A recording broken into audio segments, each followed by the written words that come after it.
Stadium in East Rutherford, New Jersey. Tonight, we begin Week 8 with a good matchup for you here between the Chicago Bears and the New York Jets. And he's all the way up across the 40 and down at the 42-yard line. Great return.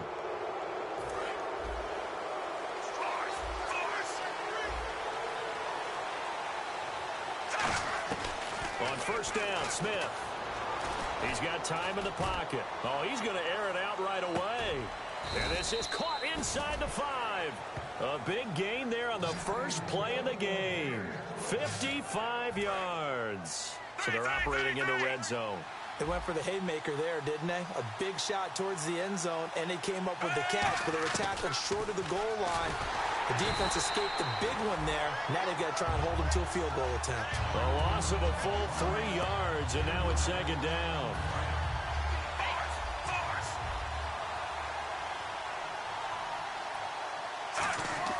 Here's Smith now on second down. Looking middle, and it's incomplete. It's a tried-and-true formula, and I don't think it'll change for as long as we play football.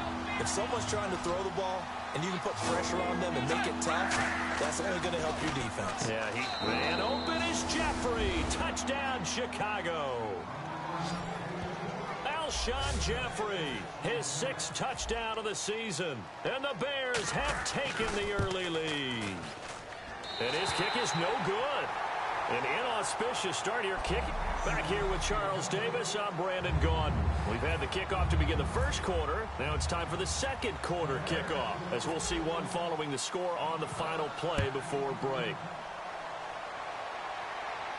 This is fielded a couple yards deep.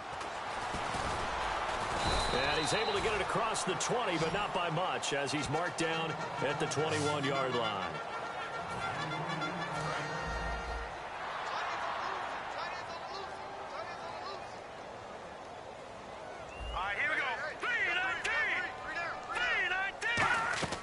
Now Lynch on first down. On the screen, this is Mason. And he's going to get this one across the 30-yard line. Now whistles come in. We're going to get a timeout here by the offense. It's just their first, so they'll have 2 remaining here before we get to halftime. They'll throw on first down with Lynch. And that'll be incomplete. And that was incomplete, but I don't know how much of that falls on the quarterback. He was pressured. Brandon, the rush showed up so fast, the quarterback had no chance to get the ball downfield. Here we go now. 2nd and 10 now. It's Lynch. And hauled in here by Richard Rodgers. And they'll get it up just short of the 45 at the 44. Now hold everything here. We're going to get a timeout by the offense. So that means they're down to 1 remaining here as we head toward halftime. On 1st and 10, it's Lynch. And no escaping this time as he'll go down. They got him for a sack. Pernell McPhee from his outside linebacker spot. He comes up to drop him for a loss of 10. Lynch looking to throw on second. And his throw's going to be incomplete. He was looking for his tight end, Richard Rodgers, that time. And now it's 3rd down. There's so much precision in an offense, especially when you're throwing the ball. And in an out route, plenty of it. How about the quarterback hitting his back foot, ball's out of his hands, receiver making his break, making his cut. He's got to time up perfectly.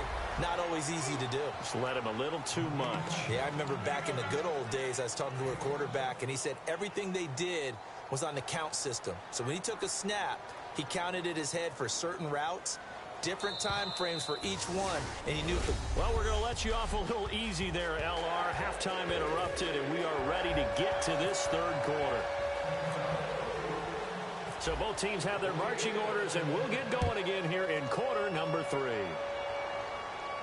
This is fielded a couple yards deep.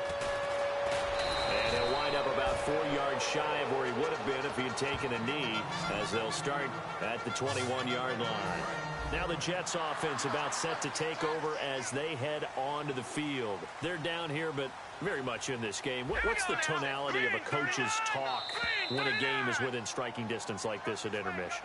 Typically, what they're doing is emphasizing the things that went well in the first half and wanting more of that. Sure, you've got to go over some of the errors and clean up some things because there's a reason you're down. But overall, I think they want to stay positive, stay up with this team. We're just starting the second half, and we've got the football. Let's go ahead and punch it in, and then we'll take it from there. See how that recipe works. Now it's Lynch. It's caught by Quincy Enunwa. 13 yards there on the pickup, and it'll be a New York first. That was a nicely run slant route, and what the receiver's trying to do is make the defender think he's going upfield for a deeper route, and then breaks it off, usually after about 3 to 4 steps, and cuts towards the middle of the field, and now and no escaping this time as he'll go down. They got him for a sack. Holding offense. So there you go, holding by the offense, and that'll push him back. Changes everything now as you try and figure out what your playbook has for you.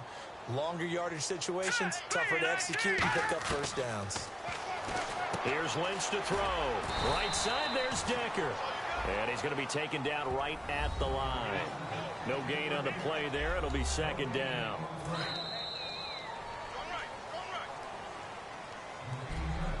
One quarter remains here in this Thursday night matchup. We'll return with more after. Back now here on EA Sports. It's Jet football, but they trail here as we start the fourth quarter.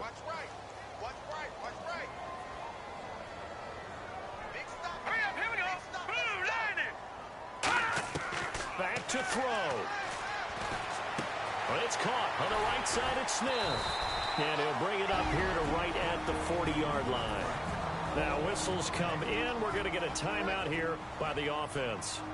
It's just their first. They've got 2 more to use here in the final stages. He'll look to throw.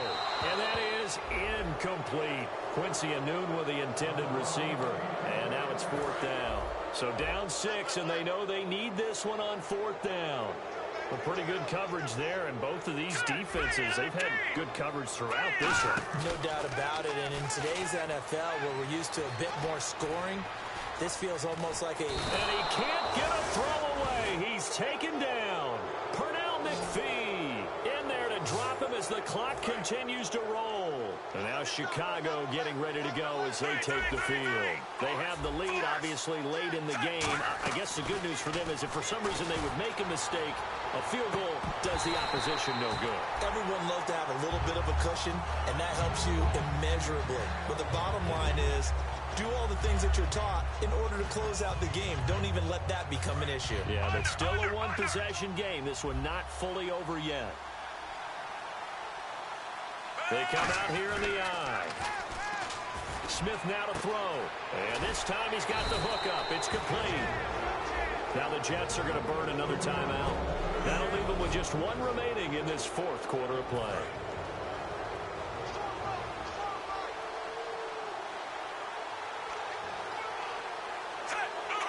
The win for the Bears just around the corner. They go down to a knee. And play is stopped here. Timeout. It's the defense calling the timeout here. That'll be their 3rd and final stoppage here as we step aside. Down to a knee. Here goes Smith, and that should all but do it.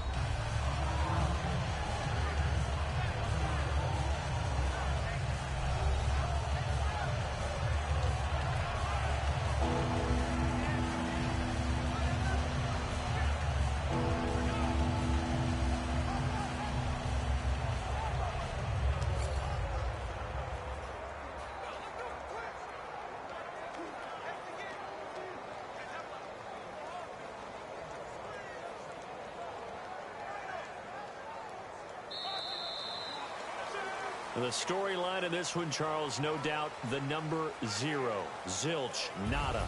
A shutout so hard to do in the NFL. It really is, and what an accomplishment, because you feel that not just on the defensive side, but as a full team. There's a lot of pride that goes into shutting out an opponent. And how about that 0 on the scoreboard for them, going along with those zeros in the time column too. So for the Bears, the win means they'll finish the first half at a respectable 5-3 record. And they'll be able to enjoy this one through the bye week before they get back at it again.